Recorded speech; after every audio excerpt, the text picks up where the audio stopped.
Halo, assalamualaikum warahmatullahi wabarakatuh. Kembali lagi di MUP Channel. Di kesempatan kali ini, saya akan mencoba sedikit menjelaskan project yang telah selesai saya kerjakan. Lebih tepatnya custom project yang telah saya kerjakan, yaitu monitoring air quality atau monitoring kualitas udara berbasis real-time database Firebase, dan nanti datanya akan ditampilkan pada aplikasi yang terdapat di HP ini. Saya buat aplikasinya menggunakan MIT App Inventor. Jadi yang pertama kita jelaskan apa aja yang didapat adalah ini device-nya sendiri atau alatnya, terus kemudian ada power supply 12 volt 2 ampere. Nantinya juga dapat file project aplikasinya. Untuk device alatnya ini terdapat dua sensor, yaitu MQ7 dan MQ135. Untuk MQ7 kita gunakan untuk CO2, memantau kualitas CO2 yang terdapat pada udara bebas. Terus kemudian ada MQ135. Untuk MQ135 kita gunakan untuk memantau kualitas udara karbon dioksida. Kemudian MQ7 kita gunakan untuk monitoring atau membaca karbon monoksida atau CO. Kemudian ada mainboard utamanya, yaitu ESP32 dan PP1. Untuk koneksi pin-pinnya kita pakai pin 34 atau GPIO 34 dan GPIO 35. Kemudian untuk supply-nya ini 12 volt. Kemudian di dalamnya ada step down AMS 1 ampere. Jadi range-nya 5 sampai 20 volt, masih aman. Terus kemudian ada LED indikator untuk menandakan alat ini menyala.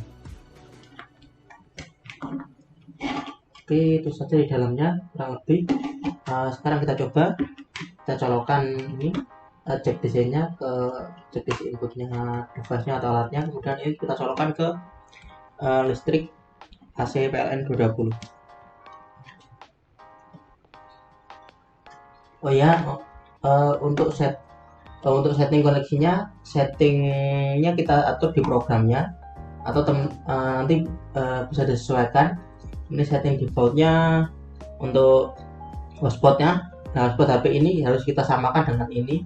Jadi kita nyalakan nanti tethringnya dari HP ini, kita ubah namanya.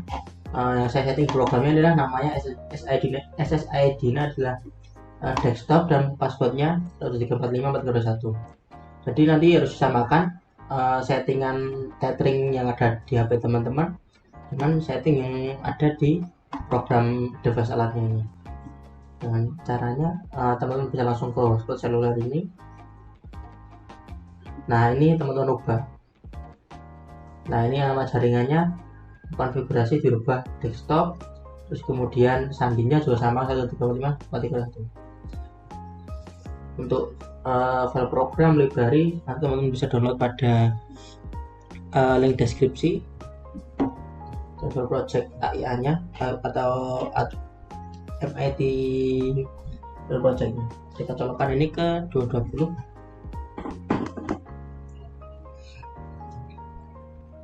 Nah,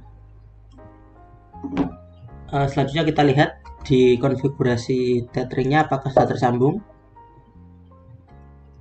Hanya akan hotspotnya ya, kebetulan ini pakai hotspot dari access point laptop saya. Kita tunggu.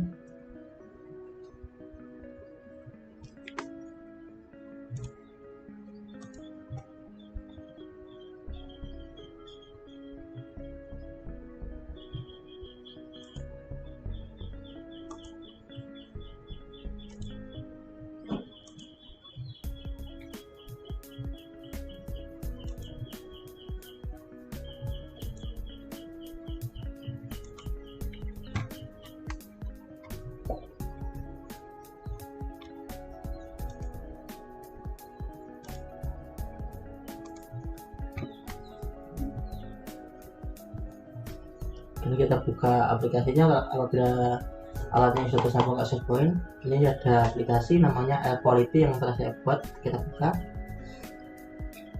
Nah, ini tampilan awalnya. Terus masuk menu. Di sini ada menu monitoring gas tentang aplikasi dan pengertian CO dan CO2. Kita masuk ke monitoring gas. Sepertinya masih belum terkoneksi. Kita coba lagi.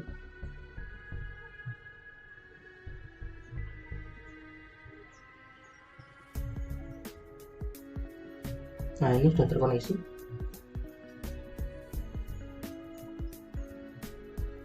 Nah, ini nilai CO nya 11 ppm, CO2 nya 557 ppm.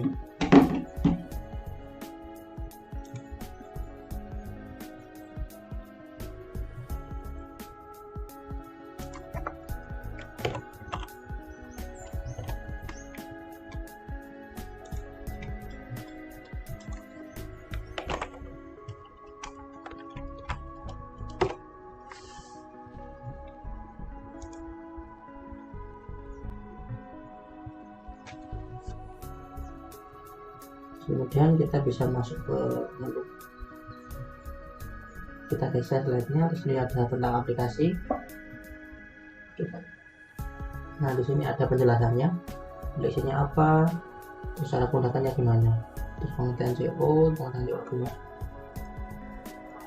Kurang lebih seperti itu untuk penjelasan detail atau penjelasan cara kerjanya dan cara menggunakannya. Terus kemudian di sini akan coba saya jelaskan untuk program alatnya ini.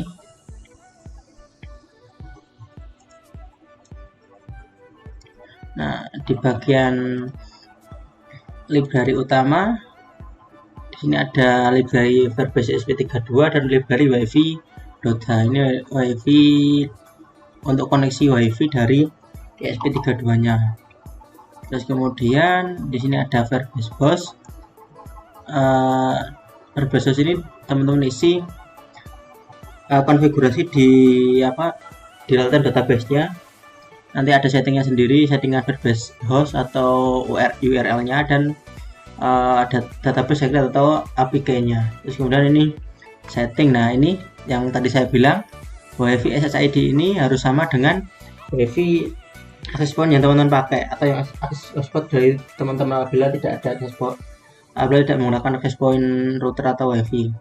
Nah, diisi dengan nama hotspot ini atau hotspot yang teman-teman pakai. Passwordnya juga harus disamakan. Terus kemudian ada inisialisasi Verbase VBDO. Ini hanya nama aja, terserah bisa namakan Verbase database atau apa. Terus kemudian ada inisialisasi untuk sensor MP135. Ini pakai pin 34 atau GPIO 34. Nah, ini RL ini airload-nya. Kebetulan di sini saya pakai airload-nya dengan resistor 10K. Terus kemudian di sini ada RO long RO yang sudah kita tentukan menggunakan rumus. Terus kemudian di sini ada MP7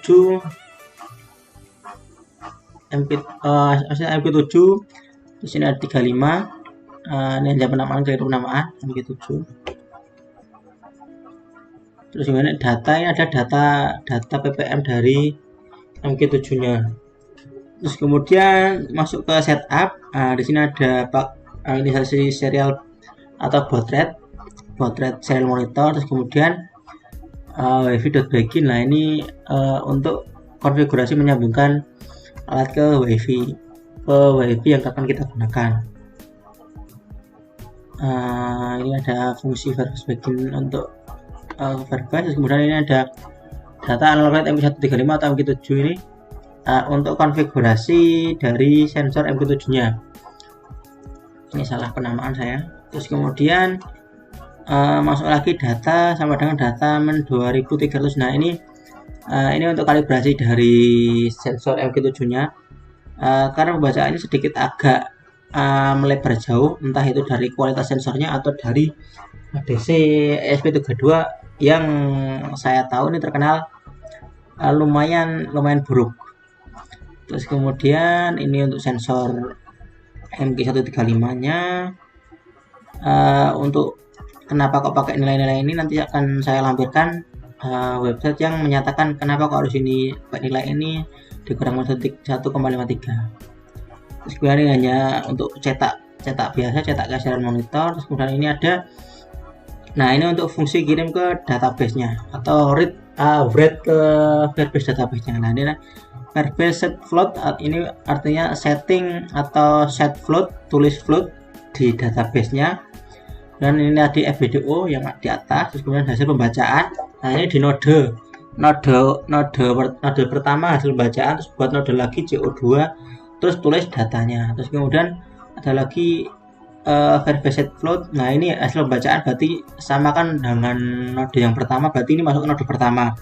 Jadi node pertama itu ada hasil pembacaan, terus node keduanya ada dua, yaitu CO2 dan CO, baru node tiganya data dan BVM. Kemudian delaynya, interval kirim ke database-nya teman-teman bisa sesuaikan. Kalau mau cepat, berarti tidak usah pakai delay. Kalau mau ada jeda, berarti pakai delay.